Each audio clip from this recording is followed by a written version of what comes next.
இப்ப பார்க்க போற வீடியோ வந்து கம்பு இடியாப்பம் செய்ய போறேன். வாங்க வீடியோக்குள்ள போகலாம். மதுரை ஃபேமஸ் மாவோட ஸ்பெஷல் என்னன்னா, அரிசியா இருந்தாலும் தானியமா இருந்தாலும் நல்லா 2-3 முறை தண்ணியில கழுவி ஊற வச்சு அதுக்கப்புறமா மிஷின்ல இடிச்சு பவுடர் ஆக்கி அந்த பவுடரை வறுத்து கப்பி கப்பியா வர மாவை மறுபடியும் அரைச்சி நைஸாக்கி ஆற வச்சு சலிச்சு பாக்கெட் பண்ணி கொடுக்கறது தான் மதுரை ஃபேமஸோட தனி ஸ்பெஷல். தேவையான பொருட்கள்: வறுத்த கம்பு இடியாப்ப மாவு 1 கப் எடுத்திருக்கேன். தேவையான அளவு நாட்டு சக்கரை, துருவிய தேங்காய். ஒரு பவுல் எடுத்திருக்கிறேன். கம்பு இடியாப்ப மாவு உள்ள போடுறேன். கொஞ்சமா உப்பு சேர்த்துக்கிடுறேன். இடியாப்பம் பிணையும் போது வெந்நீர் விட்டு தான் பிணையணும், அப்பதான் சாஃப்டா இருக்கும். கொஞ்சம் கொஞ்சமா ஊத்தி நல்லா பிணையணும். அந்த சூட்டோட பிணையணும். கொஞ்சம் கொஞ்சமா வெந்நீர் விட்டு நல்லா இடியாப்ப பதத்துக்கு இப்படி பிணைஞ்சு வச்சுக்கணும். இதான் பதம். இப்ப வந்து இடியாப்ப குழல்ல வச்சு புளிஞ்சு எடுக்க போறோம். இடியாப்ப தட்டு எடுத்திருக்கிறேன். சுத்தி எண்ணெய் தடவி இருக்கேன். இப்போ இடியாப்ப புளிய போறேன்.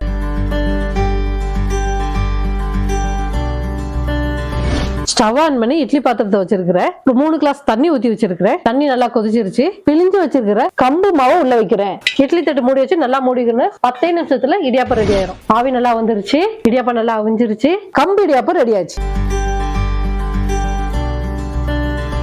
மதுரை ஃபேமஸ் இடியாப்ப மாவு உங்களுக்கும் தேவைப்பட்டா கீழே லிங்க் அட்ரஸ் எல்லாம் கொடுத்துருக்கேன். நீங்களும் வாங்கிக்கலாம். தமிழ்நாடு முழுவதும் டோர் டெலிவரி உண்டு.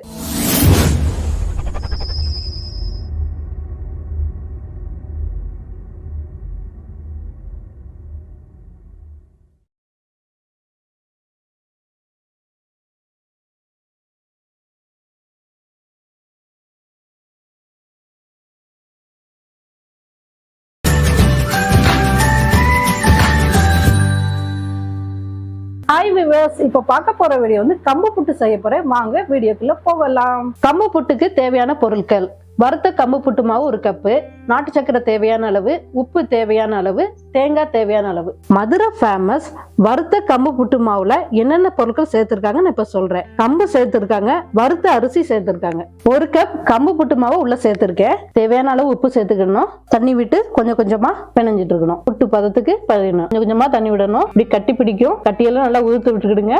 இப்போ இந்த பதத்துக்கு நம்ம பிணைஞ்சு வச்சுக்கணும். மாவை, புட்டு மாவை, கம்பு மாவை இப்படி பிடிச்சா கொல்கட்டை மாதிரி பிடிபடணும். இப்படி உதுத்து விட்டா நம்ம இப்படி உதிர்ந்து விடணும். இந்த பதம் தான் புட்டுக்குள்ள மாவு. தண்ணி இப்ப நல்லா கொதிச்சிருச்சு. நான் மூடி இப்ப போடுறேன். குக்கர் மூடிய போட்டுட்டு வெயிட் வைக்கிற இடத்துலதான் நம்ம புட்டு மேக்கரை இப்ப வைக்க போறோம். வெயிட் போடுற இடத்த இந்த இருக்கு பாருங்க, வெயிட் போடுற இடம். அதுல நான் புட்டு மேக்கரை இப்ப வைக்கிறேன். பார்த்து வைங்க. 15 நிமிஷம் நல்லா ஆவியில வேகணும். புட்டு ரெடி ஆயிரும். நல்லா ஆவி வந்துருச்சு. இப்ப புட்டு ரெடி ஆயிடுச்சு. சாப்பிடலாம். இதுக்கு நம்ம நாட்டு சக்கரை வச்சு சாப்பிடலாம், சீனி வச்சு சாப்பிடலாம், இல்லாட்டி கேரளா ஸ்டைல்ல பழம், பாசி பருப்பு, அப்பளம் அப்படி வச்சு மிக்ஸ் பண்ணி சாப்பிடலாம்.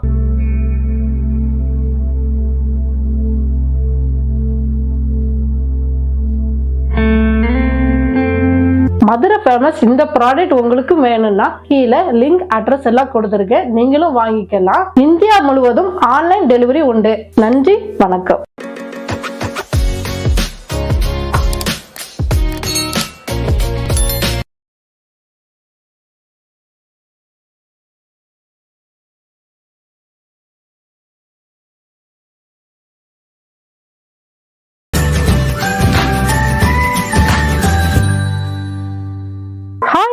இப்ப பார்க்க போற வீடியோ வந்து கம்பு கொழுக்கட்டை செய்ய போறேன். வாங்க வீடியோக்குள்ள போகலாம். தேவையான பொருட்கள்: வறுத்த கம்பு மாவு எடுத்திருக்கேன் 1 கப்பு.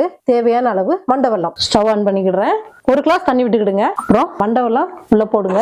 மண்டவெல்லம் மட்டும் கரைஞ்சா மட்டும் போதும். மண்டவெல்லம் வந்து தண்ணியில நல்லா கரைஞ்சிருச்சு. பாகுவாயிட்டு நம்ம இப்போ கொழுக்கட்டை பிடிக்கலாம். ஒரு பவுல் எடுத்திருக்கிறேன். எடுத்து வச்சிருக்கிற கம்பு மாவை உள்ள போடுறேன். மண்டவெல்ல பாக உள்ள ஊத்துறேன். கொஞ்சமா ஊத்திக்கங்க. ஃபர்ஸ்ட் வெது வெதுப்பா இருக்கும். அதால கரண்டி வச்சு நல்லா கிளறி விடுங்க. ஃபர்ஸ்ட் ஊத்தும் போது கை வச்சு பண்ணக்கூடாது, கரண்டி வச்சுதான் பண்ணணும். இப்போ கொஞ்சம் வெது வெதுப்பு சூடுல கையை விட்டு நல்லா பிணைஞ்சிக்கணும். கொஞ்சம் கொஞ்சமா மண்டவெல்ல ஊத்தி பிணைஞ்சிக்கணும். நல்லா இப்படி பிடிபடுது. இதான் நல்ல பதம் கொழுக்கட்டை. அவ்வளவுதான். இனிமே கொழுக்கட்டை பிடிச்சி நம்ம தட்டுல வைக்கலாம்.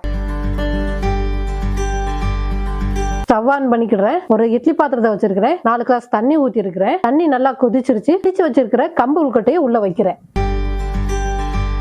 இட்லி தட்டு மூடி வச்சு நல்லா மூடிக்கிடுறேன். 15 நிமிஷத்துல கொழுக்கட்டை ரெடி ஆயிரும். ஆவி நல்லா வந்துருச்சு. கம்பு கொழுக்கட்டை நல்லா அவிஞ்சிருச்சு. மதுரை ஃபேமஸ் இந்த கொழுக்கட்டை மாவு உங்களுக்கு வேணும்னா கீழே லிங்க் அட்ரஸ் எல்லாம் கொடுத்துருக்கேன். நீங்களும் வாங்கிக்கலாம். தமிழ்நாடு முழுவதும் டோர் டெலிவரி உண்டு.